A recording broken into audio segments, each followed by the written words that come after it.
Salam sejahtera Malaysia. Tuan-tuan dan puan-puan yang dihormati sekalian. Denyut nadi suara rakyat bergema di channel ini. Selama ini memang kluster mahkamah yang diketuai oleh Zahid Hamidi di dalam Barisan Nasional berkali-kali menyuarakan keinginan mereka membawa kepada pilihan raya umum. Pilihan raya umum ke-15 yang disegerakan. Sekarang ini semakin hampir setiap hari lah. Hampir setiap hari, hampir setiap minggu ada saja berita nak pilihan raya. Baru-baru ini ada lagi Zahid kata, kalau tak silap saya dalam newspaper,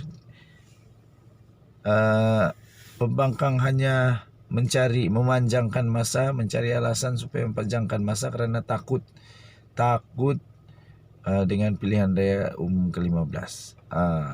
Okey, so dia mencabarlah kalau berani. Lebih kurang begitulah mungkin maksudnya ya. Dia tak cakap tapi begitulah mungkin maksudnya. Okey. Ada satu dokumen yang baru diterima.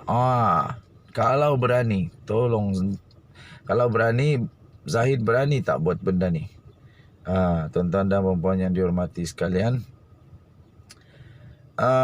ada satu artikel yang memang hebat ini. Ahmad Zahid dicabar kemuka undi tidak percaya kepada Perdana Menteri 10 Jun 2022.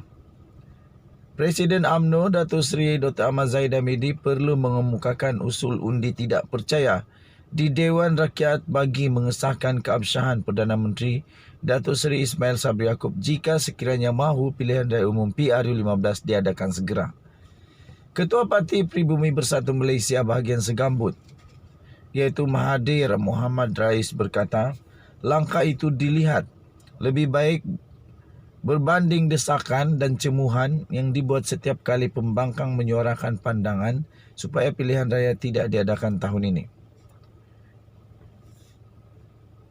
Kemuka undi tidak percaya kepada Perdana Menteri. Apakah beliau masih mendapat sokongan majoriti ahli Dewan Rakyat? Katanya dalam satu kenyataan pada Khamis. Beliau berkata demikian ketika mengulas mengenai kenyataan Presiden UMNO, iaitu Datuk Seri Dr. Ahmad Zahid Hamidi, yang mendakwa pembangkang sebenarnya memberi pelbagai alasan untuk melengahkan PRU15 demi membeli masa untuk mendapatkan ruang mencukupi membohongi rakyat sekali lagi. Menurutnya semua sedia maklum bahawa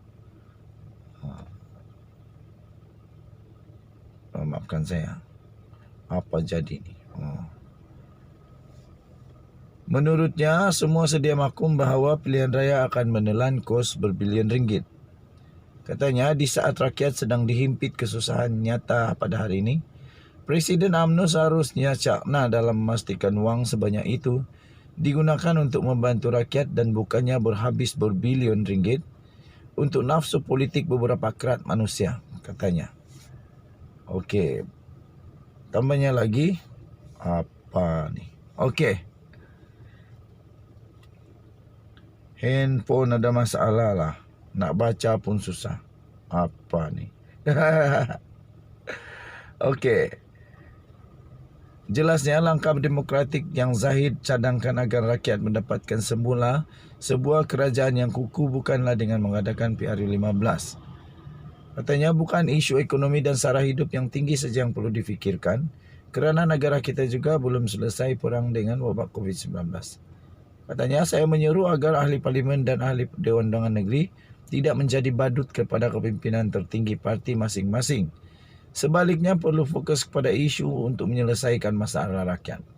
Tambahnya lagi, rakyat menuntut wakil rakyat berwibawa dalam dapat membela nasib mereka, bukannya menjaga kepentingan pemimpin yang sedang bergelut dengan tuduhan dan salah guna kuasa.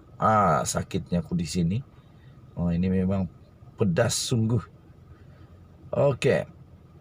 Denyut nadi suara rakyat bergema di channel ini. Apa pendapat kamu?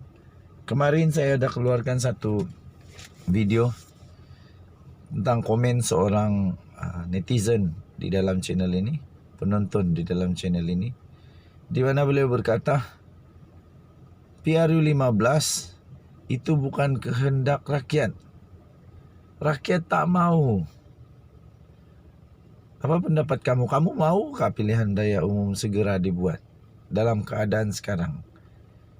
Dalam keadaan sekarang harga semua meningkat, lepas tu masih habis berbilion, bukan untuk bantu rakyat, tapi untuk pastikan pilihan raya dapat dibuat.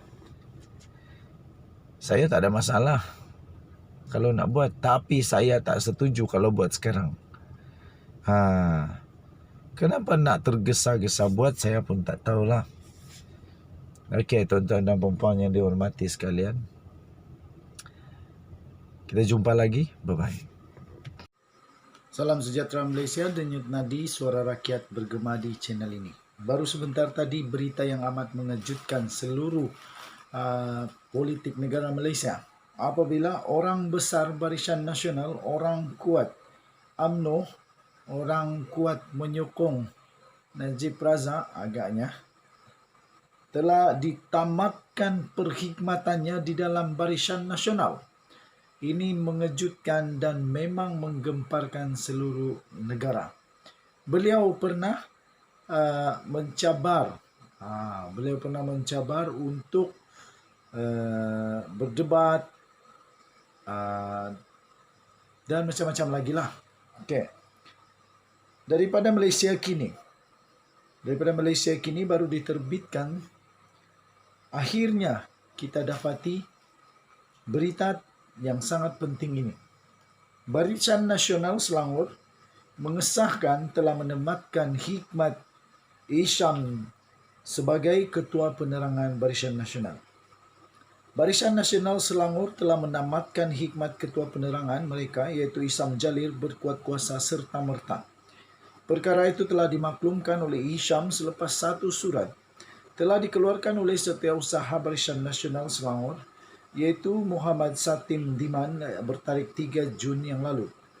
Menurutnya, berdasarkan surat tersebut, ia kerana jawatan Ketua Penerangan Barisan Nasional Negeri tidak termaktub di dalam perlembagaan gabungan berkenaan.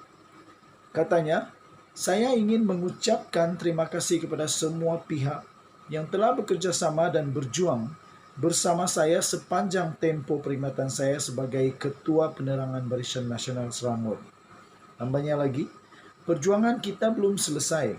Oleh itu, saya mohon agar tuan-tuan dan puan-puan untuk meneruskan perjuangan dan usaha ini walaupun saya tidak lagi berada di kepimpinan Barisan Nasional Negeri, katanya dalam satu hantaran di Facebook pada hari ini. Tambah Isham Jalil lagi, dia tetap akan membantu sebaik mungkin dengan apa yang termampu walaupun tanpa apa-apa jawatan, dan berjuang sebagai ahli biasa seperti sebelum ini. Katanya dalam hantaran tersebut, semoga Allah Subhanahu Wa Taala memberkati perjuangan kita. Sekiranya kita ikhlas, istiqamah dan sabar, Allah akan bantu dan berikan kita kejayaan demi masa depan negara dan anak cucu kita semua, insya-Allah, katanya. Tidak pasti jika penamatan perkhidmatan itu ada kaitan dengan beberapa kenyataan dan ulasan Isham Jalil yang didakwa tidak sealiran dengan pemimpin atasan tertentu, terutamanya dari Selangor. Tuan-tuan dan puan-puan yang dihormati sekalian, Isham Jalil adalah salah seorang yang paling pandai berdebat di dalam Barisan Nasional. Dan kalau saya tak silap, betulkan saya kalau saya silap, dia inilah yang dikatakan paling sesuai untuk berdebat dengan Rafizi. Dan Rafizi pernah kalah dengan dia di dalam debat nasional negara Malaysia. Kalau tak silap, dia dapat nombor 1, Rafizi dapat nombor 2.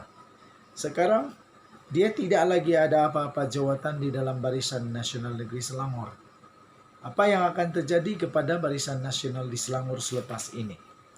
Nampaknya, tuan-tuan dan puan-puan, tidak boleh dinafikan, susah untuk dinafikan, dan terlalu ketara, terlalu jelas bahawa seakan-akan, betulkan saya kalau saya salah, seakan-akan di dalam Barisan Nasional dan UMNO memang sekarang ini ada masalah dalam kepimpinan.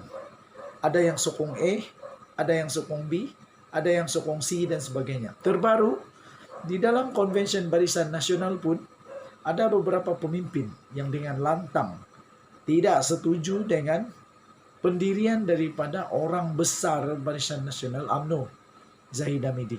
Di antara mereka adalah Khairi Jamaluddin, Anur Musa, dan terbaru, kenyataan terbaru yang lebih pedas, lebih panas daripada Nazri Aziz berkenaan dengan pembubaran parlimen. Terima kasih. Kita doakan semoga Isam Jalil akan terus oke-oke saja dan semoga negeri Selangor akan terus maju jaya.